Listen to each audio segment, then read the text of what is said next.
کی طرف سے حکومت کا یہ نام رکھا جانا ہی اس بات کو ثابت کر رہا تھا کہ اس سے پہلے کی پہلی حکومتوں میں سے کوئی ایک حکومت بھی عوام دوست نہیں تھی، بلکہ سب کے سب عوام کی دشمن تھی۔ شریف امام یہ سمجھ رہا تھا کہ وہ اپنی حکومت کو یہ عنوان دے کر ایران کے ستم رسیدہ عوام کے زخموں پر مرہم رکھ سکے گا، جن کے بچے اور جوان بڑی تعداد میں پچھلے دنوں شہید ہو چکے تھے یا زخمی ہوئے تھے۔ اس طرح شریف امامی نے اپنی مکرانہ حکومتی چال کا آغاز کیا اور اس کام کے لیے اس نے کچھ نمائشی اقدامات بھی انجام دینے کی کوشش کی۔ اس نے انتہائی حماقت آمیز انداز میں مخالفین کے بعض مطالبات ماننے اور ان پر عمل کرنے کی کوشش کی جو 1950 کے بعد کے برسوں سے مربوط ہوتے تھے۔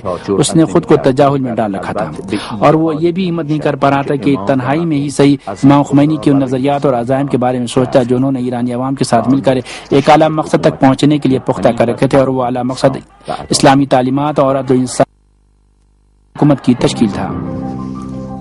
شریف امام اعلان کیا کہ وہ لوگوں کو اتنی مراد دے گا کہ مخالفین کے پاس مخالفت کا کوئی بہانہ ہی نہیں رہ جائے گا۔ میری گزارش شاہنشاہ کی خدمت میں پہنچا دی جائے، ہم ان کے حکم کا انتظار کرتے ہیں۔ ممکن ہے کہ میں ملک کے مفادات کو زیادہ نظر میں نہ رکھا ہو، لیکن میں اس مملکت کے لیے اپنی جان دینے کے لیے بھی تیار ہوں۔ بھائیوں کو یہاں سے نکال کر باہر کروں گا۔ ملک میں آج یہ تمام مسائل اور مشکلات بھائیوں کی ہی وجہ سے ہیں۔ کہہ دو کہ ہویدا پر مقدمہ چلایا جائے اور دوسروں پر مقدمہ چلایا جائے تاکہ اب ایسی کوئی غلطی نہ کرے۔ قوم کا غصہ تھمنے والا نہیں ہے۔ شریف امامی ممبران کی ہنگامہ آرائیوں اور ان کے اعتراضات کی بنیاد پر اپنی باتیں لکھ رہا تھا۔ ممبر پارلیمنٹ، اگر بدعنوانی کا مقابلہ کرنا ہے تو ہماری مذہبی بنیادوں کو تقویت پہنچانا ہوگا۔ 2360 شہنشاہی کیلنڈر کو بدلنا ہوگا اور اسے اسلامی رنگ دیا جانا ہوگا۔ ہمارے ملک کی بنیادیں کیا تھیں؟ جوا خانوں میں اضافہ تھا، شراب خانوں میں توسیع تھی۔ کیا ان تمام برائیوں کا تیزی سے پھیلنا ہی تھا؟ ہمارے ملک کی یہی بنیادیں تھیں۔ جوا خانوں، شراب کی دکانوں اور برائیوں کے تمام مراکز کو پورے ملک میں بند کر دیا جائے گا۔ اس کے ساتھ ہی سرکاری ملازمین کی تنخواہ میں اضافہ بھی کیا جائے گا تاکہ انہیں جانے سے روکا جائے۔ جناب شریف امامی مت ڈریے، وہ مسلسل ممبران پارلیمنٹ کی باتوں کو نوٹ کرتا جا رہا تھا۔ کیوں، آخر ہم کیا کہنا چاہتے ہیں؟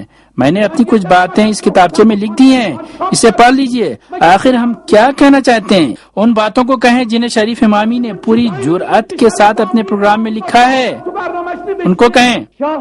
شاہ ایران کا حافظ و مددگار ہے۔ اسے یہ نہیں معلوم تھا کہ جب حکومت سقوط کے دہانے پر پہنچ جاتی ہے تو کسی بھی طرح کی مراد سے کوئی فائدہ نہیں ہوتا، بلکہ آگ پر پیٹرول کا کام کرتا ہے۔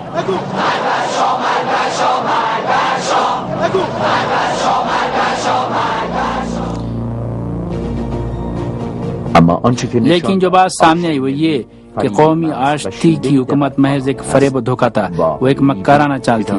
حقیقت تو یہ ہے جو جمعے 8 ستمبر 1978 کو حادثے کی شکل میں رونما ہوئی۔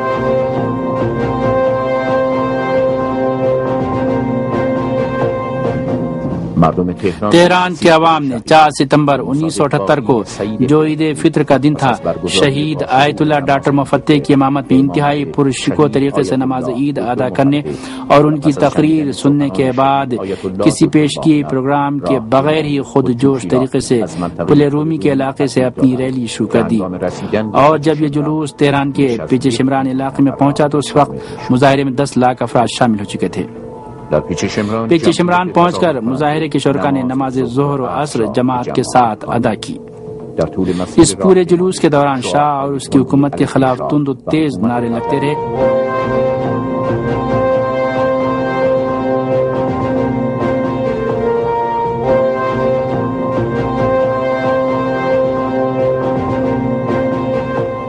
شاہی حکومت اور شریف امامی کی نام نہاد قومی آشتی کی حکومت عوام کی اس جوش مارتے سیلاب سے بری طرح خائف ہو گئی تھی، اور اب وہ عوام کی اس طرح کے جذبات کو کچلنے کی فکر میں لگ گئی۔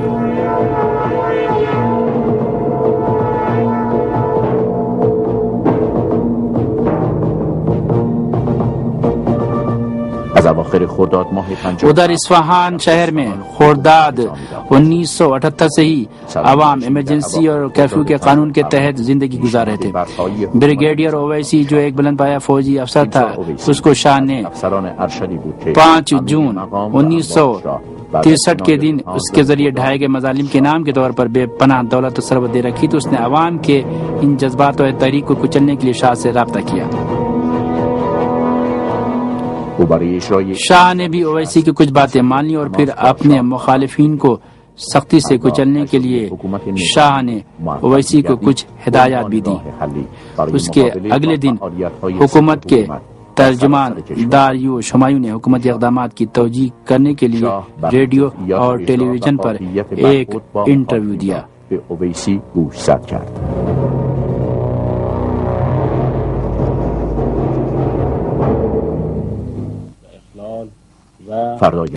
اس بات کے پیش نظر کہ حکومت نے اصفہان میں ایمرجنسی نافذ کر دی، یہاں یہ سوال پیدا ہوتا ہے کیا حکومت نے احتجاجات اور مظاہروں کے سلسلے میں اپنا موقف یا پالیسی تبدیل کر دی ہے؟ یہ تھے نامہ نگار کے سوالات اور جملے جو داریوش ہمایوں کے سامنے تھے۔ نہیں، حکومت کے موقف میں کوئی تبدیلی نہیں آئی ہے اور حکومت حتمی فیصلہ یہی کر رہی ہے اور کر چکی ہے اور اس کا یہ فیصلہ ہے اور رہے گا۔ حکومت ہر قانونی طریقے سے جو اس کے سامنے ہے پوری قوت کے ساتھ تشدد اور تخریب کاری کا مقابلہ کرے گی اور ملک میں لا اینڈ آرڈر کی صورتحال کو ہر حال میں برقرار رکھے گی اور ہر طرح کی سیاسی سرگرمیوں پر روک لگائے گی، کیونکہ ان عناصر کا اصل مقصد ملک کا امن و امان خراب کرنا ہے۔ بنابراین حکومت کی پالیسی میں کوئی تبدیلی نہیں۔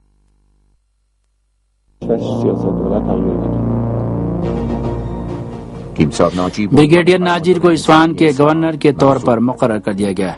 بریگیڈیئر ناجر وہ شخص تھا جس کو یہ ذمہ داری سونپی گئی تھی کہ وہ اصفہان میں شاہی حکومت کے ریٹ بحال کرے اور حکومت کو نجات دلائے۔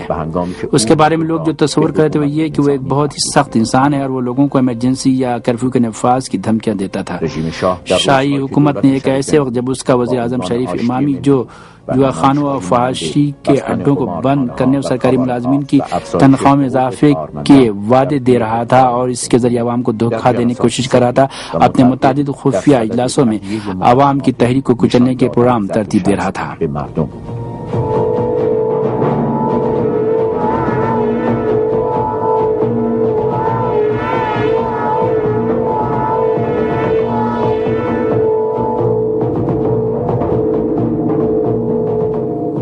ساعت 6 بامداد روز 8 ستمبر 1978 جمعے کی صبح 6 بجے فوجی حکومت کا پہلا اعلامیہ جاری کیا گیا۔ چھٹی کے دن فوجی یا ایمرجنسی حکومت کے قانون کے نفاذ کا اعلان وہ بھی اتنے صبح صرف اس لیے تھا کہ لوگوں کو اس کا پتہ بھی نہ چلے اور اعلان بھی ہو جائے، کیونکہ شاہی حکومت اپنی اس اعلامیوں کو خبروں کے دوسرے بلٹنوں میں بھی نشر کر سکتی تھی۔ وہ اس سے پہلے والی رات میں بھی خبروں کے بلٹن میں اس کا اعلان کر سکتی تھی جب پورا ملک خبریں سنتا اور دیکھتا تھا۔ پہلی حکومت نے اعلان نہیں کیا تھا بلکہ لوگوں کو ہراساں کر رہی تھی اور اس طرح سے وہ ایمرجنسی اور کرفیو کے قانون کے نفاذ کے اعلان کو بہانہ بنا کر گزشتہ کئی مہینوں سے عوام سے ان کی سیاسی سرگرمیوں کا انتقام لینا چاہتی تھی اور یہ ثابت کرنا چاہتی تھی کہ وہ اپنی بقا کے لیے تمام تر اخلاقی اور انسانی حدود کو بھی پار کر سکتی ہے اور ہر طرح کے انسانی اور میں کوئی دریافت نہیں کرے گی۔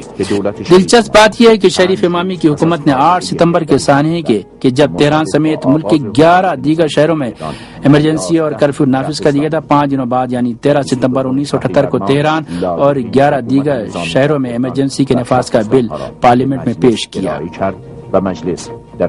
اور اس سلسلے میں اس نے اس کو پاس بھی کیا۔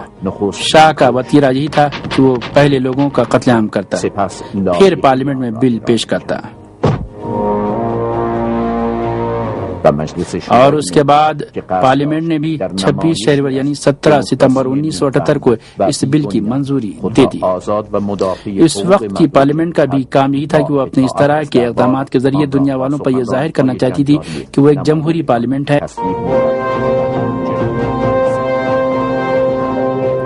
البتہ ابھی وقت ہے اور سبھی ممبران پارلیمنٹ کو اس بات کا موقع دیا جائے گا کہ وہ موقع سے بھرپور فائدہ اٹھائیں۔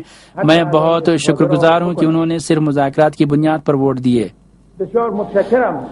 اور یہاں پر ہم شکریہ ادا کرنے کے بعد یہ کہنا چاہتے ہیں کہ ہم اپنی پوزیشن جلد واضح کرنے میں کامیاب ہو گئے ہیں۔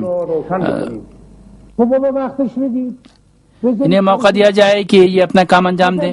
اگر غلط کام کیا تو انہیں یہاں آ کر جواب دینا ہوگا. یہ خود ہر بات پر تیار ہے اور کہا ہے کہ اگر آج ایمرجنسی نافذ نہ ہوتی تو یہ بھی معلوم نہیں تھا کہ ہم لوگ یہاں پر اپنی تقریر کر سکتے تھے یا نہیں.